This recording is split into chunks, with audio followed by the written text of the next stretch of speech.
je parlerai les langues des hommes et des anges. Si je n'ai pas l'amour, je suis un airain qui résonne, ou une cymbale qui retentit.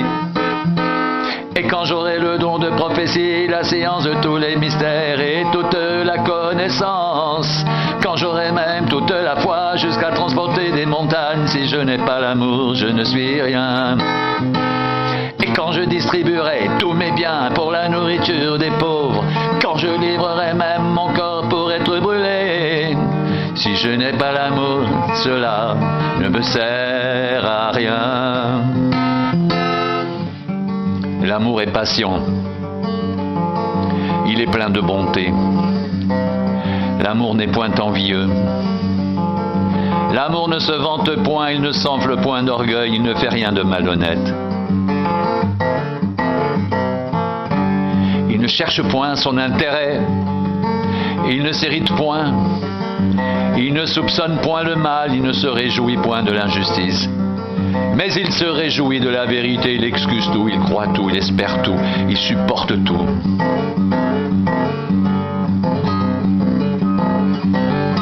L'amour ne périt jamais.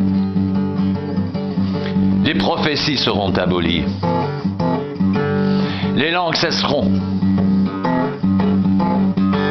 La connaissance sera abolie.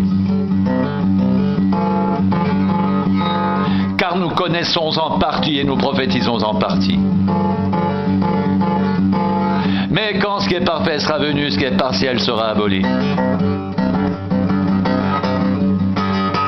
Lorsque j'étais enfant, je parlais comme un enfant. Je pensais comme un enfant. Je raisonnais comme un enfant.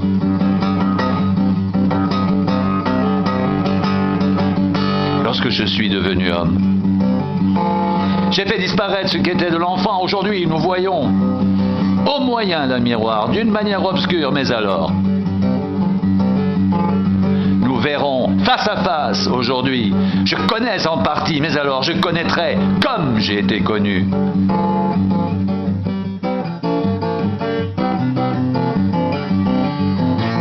Mais maintenant donc, ces trois choses demeurent. La foi, l'espérance, l'amour.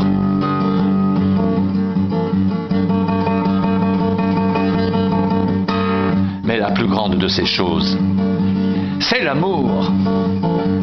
Maintenant donc, ces trois choses demeurent. La foi, l'espérance, l'amour. Mais la plus grande de ces choses, c'est l'amour.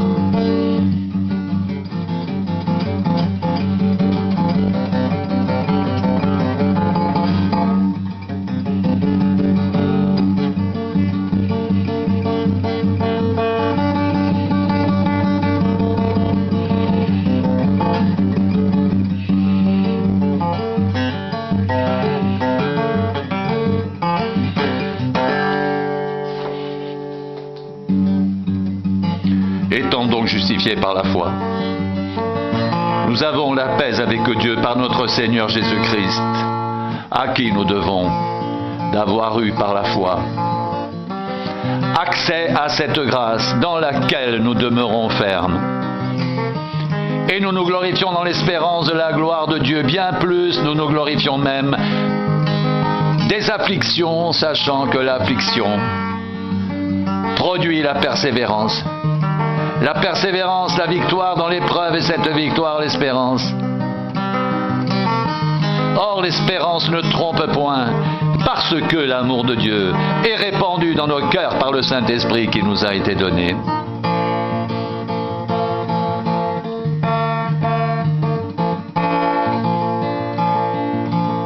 L'espérance ne trompe point, parce que l'amour de Dieu est répandu dans nos cœurs par le Saint-Esprit qui nous a été donné.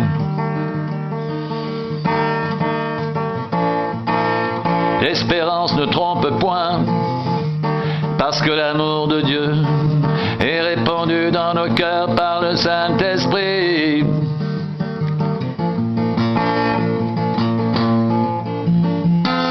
Répandu dans nos cœurs par le Saint-Esprit qui nous a été donné.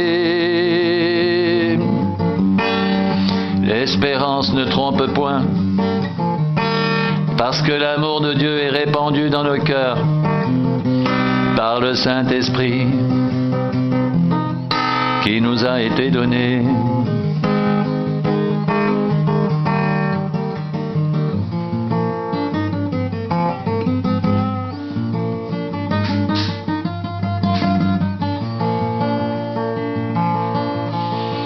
Or, l'espérance ne trompe point,